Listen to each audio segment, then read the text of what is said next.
Muy buenos días, bienvenidos a Canal Agrositio. Bueno, terminamos el año todos realmente muy preocupados, sequía de por medio, problemas políticos y una macroeconomía que en la realidad se desarmaba. Eso siguió más o menos a lo largo de todo enero y arranca febrero y empiezan algunos pases mágicos que sin lugar a dudas vienen por darse cuenta que las cosas no funcionaban. Pero, según dicen los especialistas, tenía que ver más con política monetaria, es decir, absorber pesos. Los economistas más clásicos decían hay que absorber pesos, muchachos, porque tenemos mucho más pesos que dólares. Pero lo que no hubo fue política fiscal. Bueno, para hablar de esto con un tipo que sabe, José Luis Espert, un gusto tenerte acá. ¿Qué tal? José ¿Qué Luis? tal, Ricardo? ¿Cómo estás? Grande el tipo, ya lo veníamos anunciando por Twitter, todos los fans entraban a retuitear, se armó todo un alboroto bar. Gracias, gracias. Bueno, ya arrancamos abril, y la gente de campo y la gente que no es de campo también se plantea, ok, a ver, la parte que tiene que ver con bajar el gasto, porque los problemas vienen en el fondo cuando vos gastas más de lo que te entra, ¿no? Sí, o sea, bajar el gasto y generar ingresos. Sí. Vamos por bajar el gasto. ¿Cómo ves eso? ¿Qué tipo de sustentabilidad puede tener? Y si ves que al mediano plazo esta gente se dio cuenta que por acá venía la salida y disimulado, ¿no? Poniendo otros carteles en el medio, que agarrándotela con Inglaterra o lo que sea, vos mientras seguís trabajando en eso. ¿Cómo lo ves? No, mira, por el lado del gasto no se ha hecho nada, sino que todo se ha agravado cuando uno mira los últimos números del mes de enero. El último dato oficial publicado de la situación fiscal de Argentina es el mes de enero y La Nación solamente. El déficit fiscal de enero de 2014 fue 7 veces más grande que el de enero de 2013. El gasto público creció 47%, un disparate absoluto. O sea, así por la situación del resultado fiscal, hoy estamos peor hasta ahora de lo que fue 2013. El tema que ha impactado favorablemente en términos de la corrida que había y que la paró la corrida, es que cambió la manera de financiarse el déficit. En lugar de financiarse con emisión monetaria y con reservas, se ha financiado menos con emisión monetaria y menos con reserva que antes y más con deuda pública. Ajá. Deuda colocada por el Banco Central, que es tan deuda pública como la que emite el Tesoro, se le llama deuda cuasi fiscal, pero es deuda pública, es deuda que la emite el Estado, el central es parte del Estado, y otra deuda pública ha sido emitida directamente por el Tesoro. Este Bodén con el cual se canjeó el Bodén que vencía en enero, este nuevo Bodén por 10.000 millones de pesos, la emisión de deuda pública que en un futuro se va a destinar para YPF, pero hoy la podés colocar para conseguir algunos fondos. Yo diría, lo que ha habido en esta primera parte del año es un agravamiento de la situación fiscal, de resultado. El resultado está más deficitario que el año pasado, pero el gobierno, creo que correctamente, para parar la corrida que estábamos teniendo, dejó de emitir tantos pesos y empezó a colocar más deuda pública. En realidad, la caída en el crecimiento de la cantidad de dinero en pesos tiene que ver con que se empezó a sustituir la manera de financiar el déficit.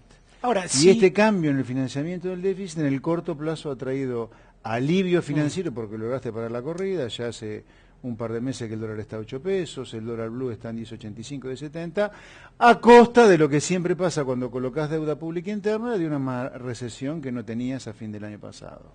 Dos cosas con esto de deuda pública. La primera es, si la pudiste colocar y conseguiste plata, quiere decir que del otro lado hay alguien que la compra, ¿no? Seguramente muy cara. Y la otra es un problema que le estás dejando al próximo gobierno. Sí, digamos, no es colocación de deuda externa todavía, es más deuda interna que externa. Por ese motivo, lo que se llama el crowding out, o sea, vos colocás deuda pública interna para financiar tu gasto público, o sea, tu déficit, pero hay algún privado que está dejando de invertir o consumir para comprarte esa deuda pública. Entonces vos expandís la actividad, entre comillas, por la expansión fiscal y la contraés por el lado de la contracción privada, porque algún privado está ahorrando para comprar esa deuda pública, porque plata de afuera, el outside money que se llama, el outside credit, no está viniendo. Los compradores han sido en muchos casos bancos, donde el gobierno los tiene bastante apretaditos, te diría, menor cantidad de inversores, que también tiene que ver con el hecho de que las tasas de interés de los bancos tampoco son muy atractivas, digamos, ¿no? Así que te diría que pasa por ahí. Sí, y sin duda es un problema para el gobierno que viene. Esto demuestra varias cosas, te diría. Primero, y que esta es una enseñanza para uno como un economista profesional, el Estado tiene un poder fenomenal, porque mira, este Estado que dilapidó 1 billón de pesos de recaudación de impuestos, 1 billón, un número 1 y 12 ceros. Cuando se le terminó la recaudación, le robó a la gente lo que tenía ahorrado en las FJP. Se gastó esa plata también, además de la recaudación. ¿Cuánto sería eso? ¿Vos lo tenés en la memoria para tener una idea de la magnitud? Mira, el flujo anual que venías recaudando eran cerca de 20.000 millones de pesos de 2008. Así que hoy estarías hablando de unos 40.000 millones de pesos anuales. Es un montón de plata. Y de esto ya hace más o menos 6 años, 7 años. Sí, por o sea, eso. No, ajustado a hoy te diría los 20.000 son 50.000 millones de pesos. Si vas sumando eso desde hace 7 años que ese flujo 200, te da, sí. 280 Digamos, mil millones. O comparás los 50.000 contra el billón de pesos de recaudación, claro, que serían 5 puntos, o comparás 1 billón por 4 años y 50.000 por 4 años, es la misma proporción, digamos, ¿no? Los 50.000 sobre 1 billón es la misma proporción, 5%, que lo que sería 1 billón por 4 y 50.000 millones por 4.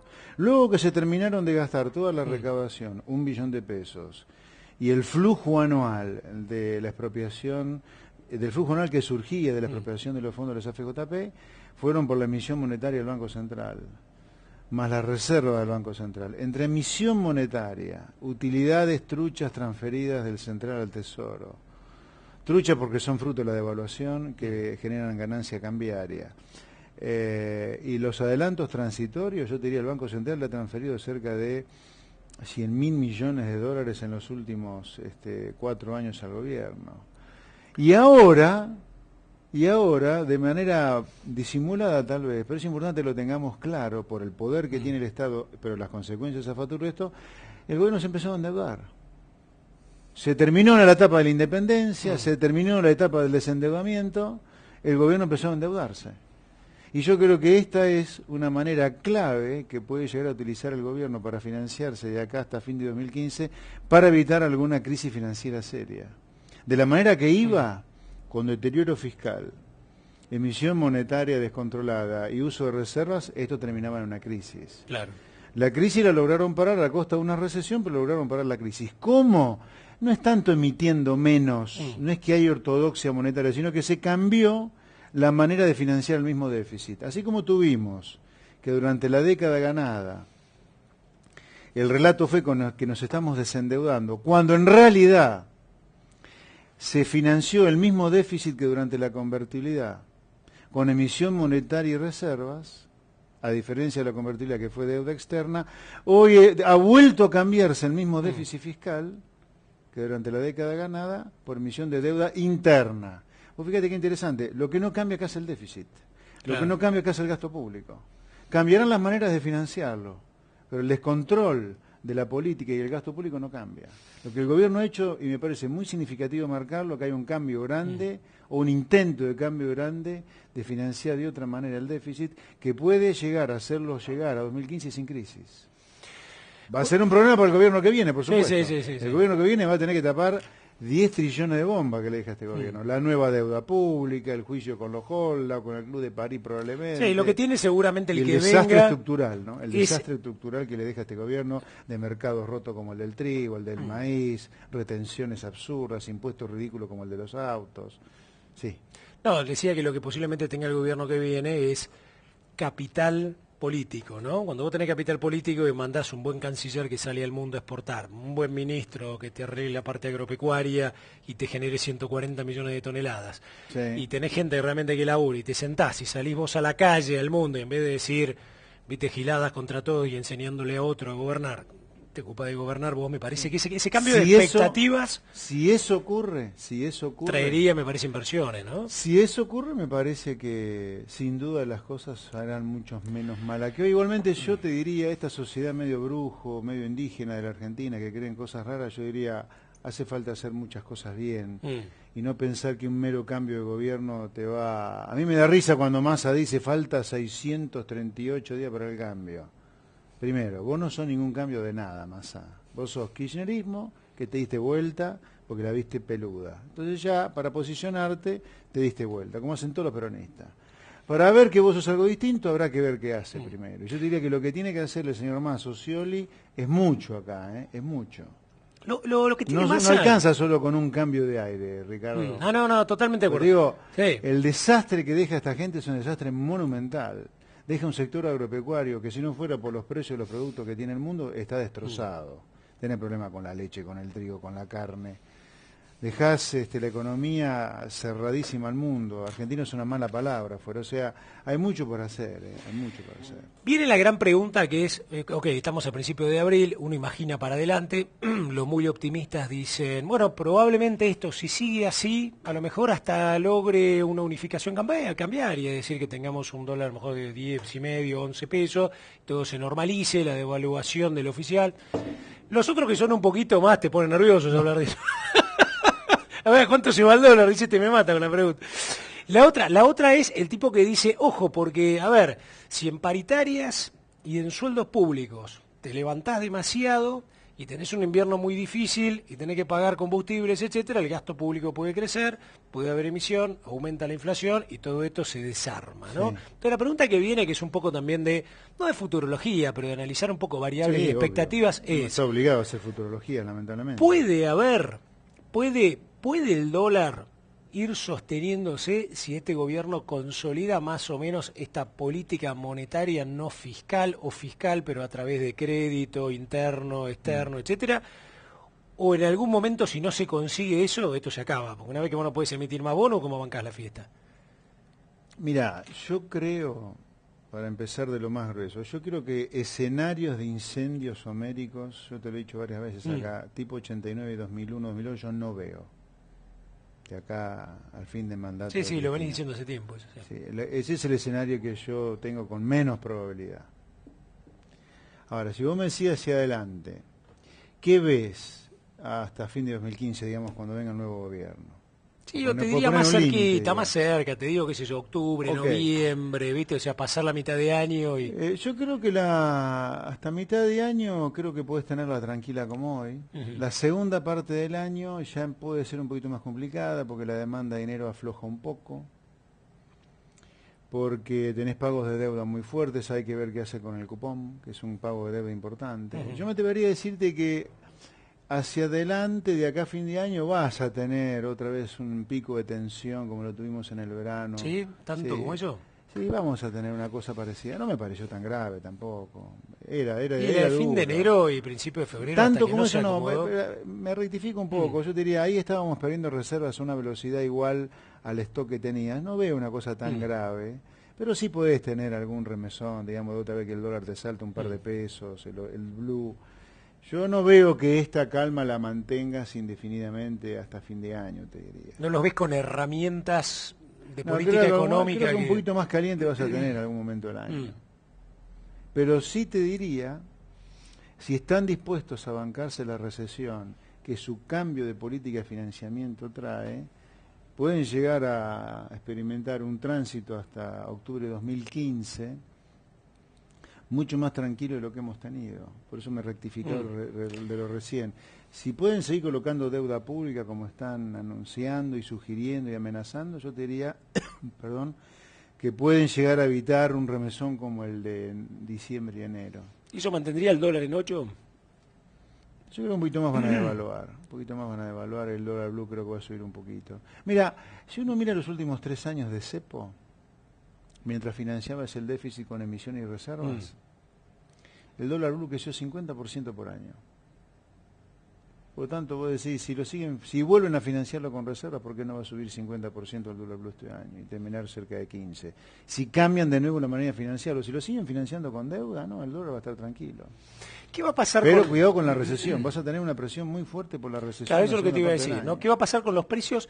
Porque la historia te dice, por más que ahora aparece este concepto de estanflación, ¿no? Sí. Estancamiento con inflación, pero también lo que te dice es que cuando vos ves un montón de taxis, como aparecen ahora a la mañana, ves un montón dando vuelta, yo creo que más de uno por ahí levantaría la mano y te diría, hago descuento del 30% si pudiera hacerlo. Y levantaría gente porque le conviene más, por lo menos no vacía el tanque, ¿no? Sí.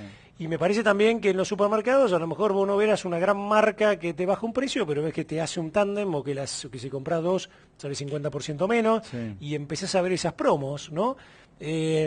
¿Cómo ves eso? Porque me da la sensación de que todos nosotros hemos contraído algún gasto de lujo o algún gasto, incluso Sí. en algunos casos de supervivencia. Sí. ¿Y eso cómo puede impactar en precios, ¿no? Porque los precios de alguna manera también te marcan Yo esa creo inflación. que algo la inflación va a aflojar. Me parece que la inflación, no tanto la de marzo y abril, donde tenés fuerte suba de naftas, combustibles, energía, algo de tarifas y el ciclo escolar, viste que siempre pega marzo. A partir de mayo creo que la inflación puede llegar a aflojar fruto de la recesión. Así que ese es un escenario, por eso digo, vamos a tener un segundo semestre recesivo y con una mayor liquidez en el mercado por cuestiones estacionales que pueden tensionarte un poco el mercado financiero, digamos. Pero yo diría que pueden aparecer ofertas puntuales como que la vos nombrás, fruto del escenario recesivo que tenés. A ver, el cambio, el gobierno, porque es interesante entender el bosque de estas cosas. A veces, no tomar decisiones es tomar una decisión. Claro. Y la decisión que ha tomado el gobierno es no lanzar un plan antiinflacionario, orgánico y creíble. En lugar de agarrar la cadena nacional para anunciar cosas mucho más relevantes de las que anuncia la presidenta habitualmente, la presidenta debería, por cadena nacional, convocar a toda la sociedad, a la clase empresaria que siempre convoca, a los sindicatos que siempre convoca, para mirarle muy de frente a la sociedad y decirle, miren, tenemos un problema muy serio, argentinos y argentinas, como le gusta decir a ella. Tenemos una inflación altísima, de las más altas del mundo, la economía por tercer año no crece, esto no es sostenible, tenemos que ajustar las clavijas fiscales, lanzar un plan antiinflacionario, necesito la colaboración de todos, adelante con un plan antiinflacionario sólido y creíble. Haber tomado la decisión de no lanzar un plan antiinflacionario así implica haber tomado otra decisión, que es esta. Una economía estancada, con inflación alta, esta inflación, y si al déficit fiscal lo financiás con emisión monetaria de reservas, sofocones financieros cada tanto. Cuando te asustás por el sofocón financiero y subís las tasas y colocás deuda pública, parás el sofocón financiero, las reservas del Banco Central dejan de caer, el dólar blue deja de subir, pero la actividad se te cae. Eso pasó en 2012 y pasa en 2014. Entonces, el no lanzar un plan antiinflacionario orgánico y creíble, el gobierno lo ha puesto en una situación de blanco-negro, medio dicotómica. Claro. Donde el paraguas es la estanflación, pero la dicotomía está dentro de la estanflación, vos podés tener pequeñas recesiones o reactivaciones.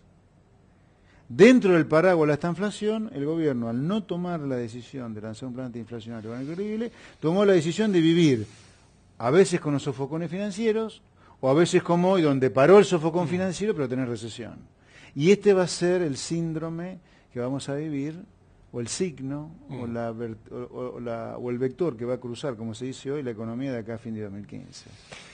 Cuando charlo con vos y miro al productor del otro lado, digo, bueno, acá hay muchos elementos que nos marcan por lo menos cierta estabilidad dentro de la inestabilidad, ¿no? Dentro de la estabilidad estructural, y como se diga, mire muchachos, terremotos va a seguir habiendo, pero bueno, nosotros por lo menos estamos navegando dentro de eso, estamos preparados. Sí, como esto le pasó no es a los un chilenos. Tsunami, lo que es un tsunami que te barre, no. Porque el productor del otro lado en este momento tiene que tomar decisiones que tienen que ver con esto, ¿no? La macro cómo está, qué solidez tiene el dólar, qué es lo que va a pasar con el oficial, va a haber devaluación o no va a haber, y ahí vos decís, bueno, a ver, tengo un poquito de trigo, tengo algo de maíz, tengo la soja, qué vendo primero, qué no vendo, me aguanto, me espero. Viste que algo que fue clarísimo es, los argentinos tenemos esa capacidad de autodefendernos ante externalidades negativas, ¿no? Y en este caso el productor entendió, mire muchachos, mi mejor reserva de capital está acá, porque esto se cotiza, claro, esto se cotiza como lo cotiza el mundo, además, se cotiza en una moneda sólida. La suba que ha tenido la soja en las últimas semanas, ¿no? Mirá vos lo que ha ganado el productor. Pero quiero decir, lo que vos planteás en la macro impacta en la micro de un productor, que es el hecho de decir, bueno, mira, más de 8 no vas a ligar como dólar oficial, pero obviando el mercado internacional del cual no soy especialista, para eso hay gente mucho más preparada que yo, sobre lo que pasa con la soja y el trigo, obviando eso, yo diría, domésticamente hablando, yo creo que un dólar a 8 el gobierno lo puede aguantar si quiere perfectamente hasta que termine la cosecha gruesa, y mediados de años también, un poquito más allá, o sea, en junio. Lo veo sí un poquito más alto en el segundo semestre, que el gobierno va a seguir devaluando un poco más. Una vez que pasó el susto, me parece que se van a animar a devaluar un poquito más, porque la inflación está muy alta, la inflación sigue estando muy alta. Si tenés alguna desaceleración de la inflación va a ser de 35, 40 en el primer semestre a 30 en el segundo, no mucho menos de inflación. Así que creo que el gobierno se va a obligar, no se va a ver obligado, creo que va a devaluar el oficial un poco más para llegar a un dólar entre 9.30 y 9.70 hacia fines de año.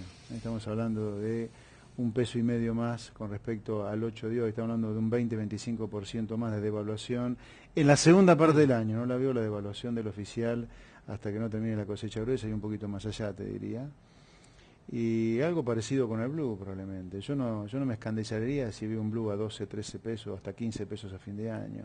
Pero que el productor no crea que acá vamos a un incendio homérico de dólar de 20, 40, 80, eso en principio rápidamente yo no lo veo, porque creo que el gobierno todavía está muy asustado por lo que le pasó en el verano y va a mantener esta política de financiarse con deuda.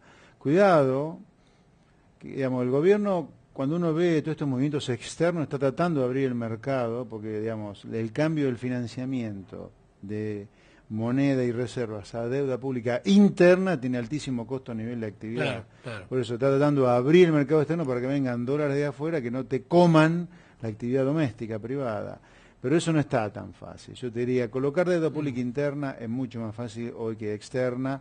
Externa, Argentina paga 10 veces la tasa de interés que paga Colombia, que paga Perú, que paga Brasil, que paga México. Que paga Bolivia incluso. Que paga Bolivia, o sea, 10 veces la tasa de un par. Es un disparate, te diría. Ojalá que no coloquen deuda a esa tasa por cómo van a hipotecar el nuevo gobierno, digamos, ¿no? Tasas de interés, ¿no? Sí. Porque hay algo que me parece que Fábrega les decía, ¿no? Señores, miren, si ustedes me piden que yo absorba dinero, yo ese dinero lo tengo que atraer levantando las tasas, entonces No le hay digo a la manera. gente, no te metas con el dólar, vení, dame la platita, yo te pago una buena tasa, etcétera. Sí. Ahora, si ustedes me hacen emitir, yo no puedo estar rescatando todo lo que emito o algo por el estilo, ¿no? Entonces ahí venía la duda de algunos que era, estas tasas altas, Sí. ¿están para quedarse? Sí, Están para quedarse. Sí. En principio sí. Digamos, acá es clave que la gente entienda, Ricardo, lo siguiente. Acá el gobierno se asustó por la crisis financiera, decidió no ajustar la clavija fiscal, que era lo ideal, y se decidió por un segundo mejor, un second best. En lugar del first best, que es un plan de inflación, un second best, que hay que colocar deuda. Colocar deuda pública interna te lleva a la recesión. ¿Cuánto tiempo te bancas la recesión? Esa es una gran pregunta.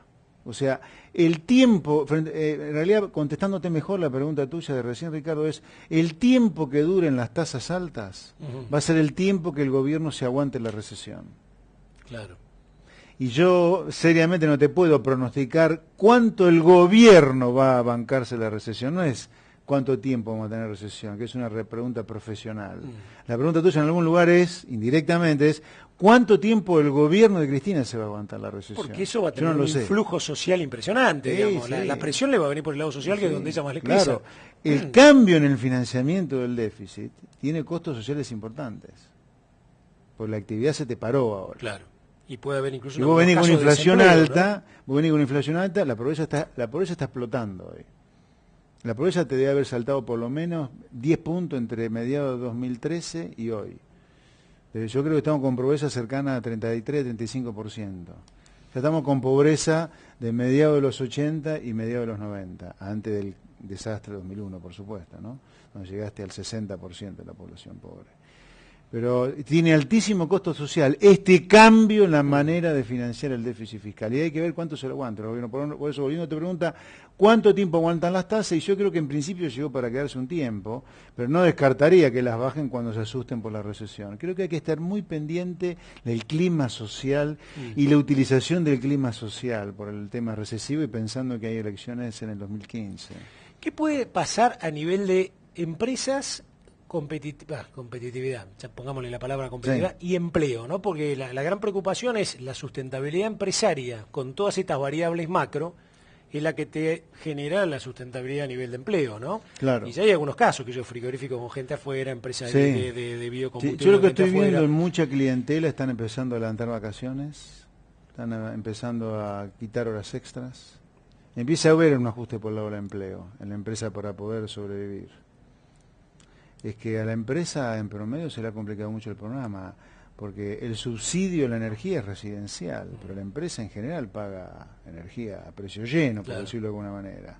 Los costos laborales son altísimos. La presión impositiva, es salvaje. Historia, ¿no? Sí, yo veo un ajuste en las empresas y yo creo que el ajuste en el segundo semestre va a pasar por el empleo. Yo creo que este año vamos a tener alguna destrucción de empleo privado. Sí. Bien, vamos a analizar las cuentas públicas, ¿no? Pero así como hace un productor agropecuario, el estado de resultados, ingresos, egresos. A ver si más o menos nos podés ayudar a analizar lo que representa ese famoso gasto público, ¿no? Empezamos hablando de política fiscal. ¿Cuánto representa hoy el gasto de tener que importar y pagarle a Venezuela lo que podríamos haber gastado internamente en haber desarrollado cosas? ¿Cuánto es? Yo escuchaba la otra vez, 18 o 20% creo que es a nivel nacional el empleo público. Sí. Pero a nivel de las provincias 50. creo que repercute, claro, como el 50%, ¿no? Sí. ¿Cómo es más o menos las cuentas? Porque Mira, si uno dice, bueno, a ver, para agarrar una cuenta después grande, venga grande. Y arrégleme esto, y vos tenés que agarrar las cuentas como un A contador mí si público. algún político viene y me dice arregle esto, primero le digo arreglalo vos, porque vos votaste los presupuestos aumentando el gasto público y ahora me pedís a mí, que desde el llano estuve despotricando 10 años contra el aumento del gasto, que lo baje. No, bajalo vos. Vos sabés mejor que yo en qué subiste el gasto, pero no, más allá de esta chicana, el gasto público sumando nación, provincias y municipios hoy, 2013 que está cerrado, digamos, ¿no? Para que no haya dudas, porque los pronósticos podemos discrepar, pero año 2013 está cerrado. El gasto público en 2013, todo gasto público a todo nivel, incluyendo provincia, municipio, la deuda pública, fue de 1,2 billones de pesos. O sea, un 1,2 y 11 ceros. 1,2 billones.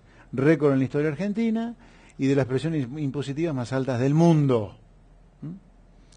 Pero ese es el gasto público, la presión impositiva fue 1 billón. Viene como consecuencia de esto. Claro, exactamente. Por eso hay que discutir mucho el gasto, porque la presión es hija del gasto, digamos, ¿no? ¿1 billón fue el ingreso? 1 billón fue el ingreso, fue o sea que hubo un déficit de 200.000 millones de dólares. Sí, 1 billón 50, fue 150.000. El gasto público de 1 billón 200, ¿cómo lo tenés dividido? De la siguiente manera. Del billón 200, 500.000 es empleo público. 500.000 de salarios. Tenés todo lo que se llama la patria contratista, o sea, los que hacen obra pública y los que prestan bienes y servicios al Estado, sumás 200.000 millones más. Ya estamos en 700. Faltan 500. Tenés casi 300.000 millones de pesos en jubilaciones y pensiones. Así que ya tenemos 500.000 de gasto en salarios, 200 lo que es obra la patria pública, contratista y obra pública y bienes y servicios, tenemos 700 y 300, ya estamos en 1 billón de gasto público. Faltan 200 para el billón 200, de los cuales tenés 40.000 millones, 45.000 que fueron en intereses de la deuda pública, y la diferencia entre 200 y 50.000, 150.000 son subsidios. Okay. ¿Qué conclusiones surgen de acá? De acá le pagamos a Venezuela, pagamos todo lo que importamos. ¿Qué conclusiones surgen de acá? Si querés, en la recaudación de 1 billón para completar el cuadro para el productor agropecuario, del billón de pesos de recaudación del año pasado, las retenciones fueron 70.000. ¿Cuáles son las dos grandes cosas que surgen acá? Uno, que las retenciones al agro son irrelevantes para el financiamiento del fisco. Al revés de lo que se nos dijo durante una década. Es todo mentira lo que se dijo en una década, en general todo, pero en particular es mentira que las retenciones son relevantes. Las retenciones no solo nunca se deberían haber puesto, sino que se eliminarían fácilmente sin demasiado costo con algo de prudencia del gasto. La segunda cosa que surge, que es mentira que la situación fiscal dependa de subsidios. Como verás, 150 sobre 1 billón 200 es 12% del gasto público. Claro. Los subsidios es 12% del gasto público, la recaudación de retenciones es 7% de la recaudación, es mentira que la recaudación de retenciones sea relevante para el fisco y es mentira que los subsidios sean relevantes para explicar el problema fiscal. Ahora, ¿quiénes te dicen que la recaudación por retenciones son relevantes y los subsidios también son relevantes? La clase política. Pero la clase política tiene un corso a contramano con el agro, pensando que el agro necesariamente tiene que pagar retenciones. Y la misma clase política, la que no habla del gasto público en salarios, y la patria contratista, porque todos lucran de ahí. Entonces nosotros, el sector privado, tenemos que ser no tontos, tenemos que ser piolas y darnos cuenta que nos están metiendo el perro.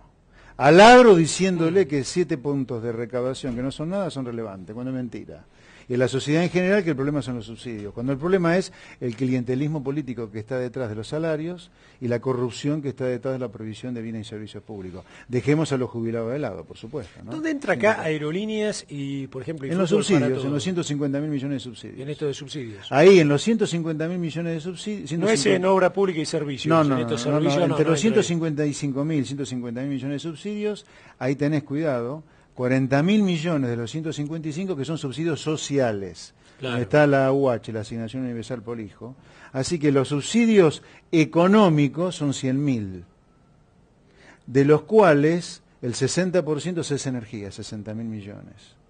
Los restantes 40.000 se dividen entre el subsidio al transporte, aerolíneas, AISA, etcétera. O sea que claro, cuando uno mira esto y vos decís de nuevo, como si usted fuera un productor y dice, bueno, a ver, ¿qué tenés que cortar? ¿puedo recortar? Claro, a ver, no fumigo, uso una semilla de menor valor. El sobreempleo público. No, mira, ¿qué es lo que tenés? Claro, tenés prácticamente casi la mitad del gasto 45%. Ahora, ¿por qué ningún político te habla del empleo público? Porque es su clientela. Sí, además porque sacar esa maraña debe ser casi imposible. No, porque vos a la par tenés que generar un empleo privado, ¿no? Acá, tenés que desarrollar tanto el empleo privado que te diga, muchachos, miren, absorban. Pero acá hay otra falacia, digamos, otra locura, otra perversión. Cuando el sector público tiene problemas financieros, se te sube los impuestos. Por culpa de la suba de impuestos o la suba de tasa porque el gobierno coloca deuda, el empleo privado cae. Y no pasa nada. Ahora vos despedís un empleo público y te prenden fuego el país, como le pasó a López Murphy. Entonces acá hay otra gran enfermedad de la sociedad argentina, donde a vos te incendian el país porque despedís un empleado público con productividad muy cuestionable, y acá el sector privado silenciosamente destruye empleo por la presión impositiva o por el gasto público y no pasa nada. Acá hay que poner sobre el tapete por qué esta sociedad está tan enferma que no valora mucho más la pérdida de empleo privado que la pérdida de empleo público. Por supuesto, aquel que me dice, sí, anda a tocar algo de los 500.000 millones, por supuesto que es un problema político fenomenal, porque están todos prendidos. Sí, pero es político, pero político... Pero hay que ponerlo en discusión. Político como desafío. ¿Quién les mandó a esta gente, a los políticos que votaron presupuesto en la última década, a aumentar el gasto público en salario hasta 500.000 millones de pesos? Cuando eran 20.000 millones de pesos en 2002. ¿Quién les mandó? Claro, hoy que está, o sea, la discusión es perversa. Suben el gasto público, decís, para la mano, hay que bajarlo y decime quién paga los costos sociales del ajuste. ¿Pero por qué lo subís si sabés que nunca lo podés bajar? Claro. Este es un tema de concepto que hay que discutir. Y el agro, te diría, el agro como sector debería ser la punta de lanza de pedir dos cosas. Libre comercio, pero libre comercio de importación también, no lo que elimina entrada de exportar. Libre comercio y Estado minimalista. Porque el productor necesita mercados libres para exportar, que roe verde, roe, ¿qué roe? Nada roe. Exporto todo si quiero, no exporto nada si quiero. Y además tiene que pedir un estado mínimo, porque el productor no puede exportar los impuestos que sirven para financiar el gasto. El agro debería estar al frente de una política auténticamente liberal, si vos querés, por más mal que esté vista hoy, que en realidad hay que empezar a ver muy mal la política de la última década por cómo nos deja. Lo que pasa es que estamos me parece con la sociedad que empieza a linchar también, ¿no? O sea, cuidado. Ahí viene un desafío piola para que no te ocurra lo de López Murphy, ¿no? Que es, para mí, la buena política. Y la buena política en algún momento fue generar cosas, por eso digo, que permitan, a la par, como en dos vías, acelerar, ¿no?, a la actividad privada y darle también a la actividad privada la posibilidad o facilitarle que pueda absorber ese empleo público. Entonces vos agarrás y decís, estás en una provincia complicada, Catamarca, La Rioja, esas provincias donde si no tenés Formosa hoy, 70-80% de empleo público, se te arma un despelote bárbaro. O se te viene toda la gente a Buenos Aires, que es el fenómeno que ha ocurrido. Entonces vos lo que tenés que hacer es entrar, desarrollarla, abrir el juego, ¿no?, a que la gente tenga la posibilidad de entrar y vos le decís, mirá, macho, tenés 6 meses. Después de estos 6 meses vos entrás en algo privado y después de estos 6 meses se te corta. Porque si vos a tipo lo cortás y lo dejás en la calle, pasa un poco el fenómeno, ¿te acordás cómo pasó con la privatización de YPF, Somisa?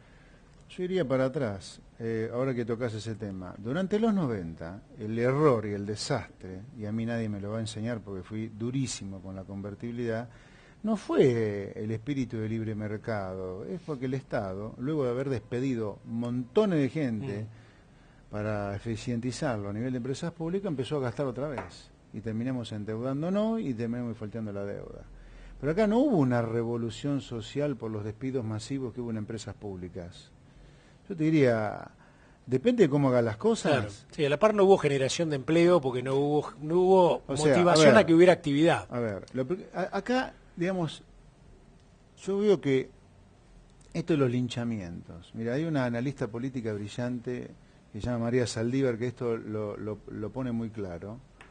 Pero en esta sociedad está tan enferma que la misma sociedad que condena al ladrón y lo lincha, es la misma sociedad progre que tiene miedo al delincuente meterlo preso o meterle bala. ¿Entendés? La misma sociedad. Muchos de los que patean a un delincuente son los mismos que a lo mejor están en contra o están a favor del garantismo. En algún lugar, en la capital federal, la sociedad porteña apoyó la lucha del campo contra la 125, pero después le pone a Lustó, el responsable de la 125, como diputado. Esta sociedad está loca. Entonces acá hay que empezar a discutir cosas y poner las cosas con realismo, con mucha claridad. No podemos estar tan locos de acompañar al campo con la 125 y votar a un impresentable como Lustó, para el campo, digo, y para la sociedad en general. No podemos pedir garantismo y linchar a un delincuente. Con respecto al tema de antes, por eso te lo traía, lo anterior, para que se entienda. No podemos no tener claro que hay provincias que si no fuera por la coparticipación no existen. Lo cual no significa destruir a la gente, sino tener claro que hay una clase política en provincia donde el 70% es coparticipación que no cobra un solo impuesto a nivel local porque son todos amigotes de ellos. O sea, acá tenemos que blanquearlas estas cosas. Tenemos que blanquear que Chaco, Formosa, son ficciones geopolíticas si no fuera por la coparticipación. Que cuesta mucha plata esa ficción, es como Tierra del Fuego, Ricardo. Sí, Tierra del Fuego cuesta mucha plata. Yo no te digo que la transformes en un iglú a Tierra del Fuego, pero no esta locura. Sí, pero sinceralo, porque hacer gente vivir allá para de estar succionando a una actividad eficiente, progresista, que va en la avanzada de la tecnología del mundo como el agro, para armar un Tierra del Fuego. Pongamos claro qué cuesta Tierra del Fuego y pongamos límite a lo que es Tierra del Fuego. Así como tener que poner límite hacia dónde los caudillos que gobiernan provincias como Formosa y Chaco pueden expandir el gasto porque viene la coparticipación. Esta cosa hay que empezar a blanquearla. O sea, señores que linchan a un delincuente son los mismos que piden garantismo. Es una sociedad progre, ¿me entiendes? Una sociedad que no le funciona bien la cabeza. Te hago la última, y siempre que te veo te hago esta pregunta porque me gusta. ¿Qué vas detectando en la oposición cuando ya empezamos a mirar el 2015 y decimos, bueno, mira, a fin de año ya empezaremos seguramente con candidaturas, todos estaremos pensando en lo que viene, y eso a veces es bueno porque genera expectativa positiva, ¿viste? Vos cuando sabés que algo se va a terminar, estás contento porque tenés la ilusión de que otra cosa va a empezar. Pero lo ideal es que no sea una ilusión, sino que sea algo realista y tangible, ¿no? ¿Qué ves hoy en lo que puede llegar a ser ese panradicalismo, socialismo, que son ya unos cuantos, ¿no? Entre los cuales está Lustó. Por el otro lado, Macri, que de repente, despacito, salió segundo a Mendoza, ya está en Santa Fe, está en Córdoba, de a poco se va ganando lugares. Y tenés por el otro lado Massa y Scioli. Yo diría son las 4 alternativas que hoy por lo menos se ven, ¿no? No te pregunto desde lo político, pero por lo menos desde la gente que está ahí adentro en lo económico. No creo que veas ninguno que sea exactamente que lo veas haciendo lo deberé como a vos te gustaría, pero ¿qué ves más o menos? ¿Qué observás? Y yo lo que observo es algo... A ver, yo creo que para la Argentina se le abre una oportunidad en 2015 para vivir otro clima político, otro clima ideológico. Creo que menos corrupción, porque la verdad es difícil encontrar un gobierno que haya robado más en la historia argentina que el kirchnerismo. Veo un clima más de concordia, más de hablar, de dialogar, de por lo menos sentarse a escuchar lo que dice el otro, no descalificarlo. Así que creo que eso me parece va a traer algo de tranquilidad a la Argentina. Creo que es la condición necesaria y no suficiente para encarar las reformas que hay que hacer por el desastre estructural que ha hecho el kirchnerismo. Pero creo que en materia de ideas de política económica no veo ningún cambio sustancial respecto de lo que es el kirchnerismo, digamos, porque básicamente la Argentina es un país populista, digamos, desde la gente hasta los dirigentes que genera. Y los que tienen grandes chances de gobernar Argentina a partir de 2015 han sido kirchneristas como Scioli o como Massa. Pero sí veo un clima de mayor concordia, te diría. Aunque creo que, hablando del campo, ya que estamos en un programa tan vinculado al agro como agrositio, creo que el campo tiene que empezar ya a meterse en todos los candidatos algo, porque si no va a pasar lo que está pasando con Massa. ¿Qué pasó con Massa?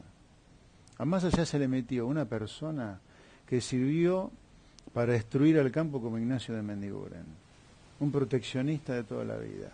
Massa tiene que tener un de Mendiguren del campo al lado, porque si Massa es presidente solamente va a escuchar una voz cavernícola, digamos. Bueno, tiene un Reutemann que es ojero, ¿no? Que es un tipo de ideas, yo te diría, el campo no puede pensar, ¿no? El campo no puede pensar que porque a partir de 2015 acaba de cambiar el viento político, para el campo los problemas se solucionaron. No, porque la clase política en Argentina es populista y el populismo es anticampo, muy agresivo, poco agresivo, medianamente agresivo, pero es anticampo. El campo necesita hacer una tarea de concientización que lamento que no haya continuado después de la 125, de que lo que hay que hacer es exactamente al revés de lo que se hizo en la última década y en los últimos 80 años. Hay que poner al país a venderle cosas al mundo con un Estado que provea bienes y servicios públicos básicos para los pobres, básicamente. Y para el resto, o sea, salud básica, educación básica, o sea, para los pobres, y para todo el resto, seguridad, para que no te maten por la calle como bicho, caminos como la gente y calles limpias y justicia.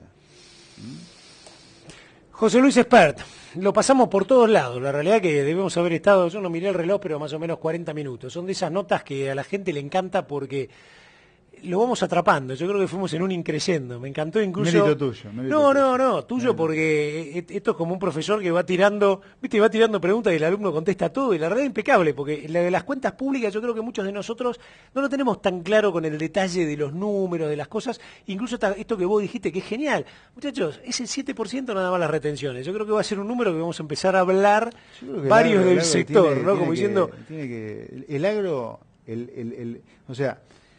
El agro, el espacio que tiene para discutir el disparate que es la política fiscal de Argentina y lo que se hace con Argentina es enorme. Si no lo hace es un problema de la dirigencia. José Luis Espert, de nuevo, un gusto estar con él y seguramente esta nota no solo va a pegar en Canal Agrositio como hacemos siempre entre las top, seguramente en menos de 24 horas, sino que va a repercutir mucho también en las redes sociales. Gracias, José Luis. Un placer. Muchas gracias como siempre. Placer. Con usted nos seguimos viendo acá en Canal Agrositio.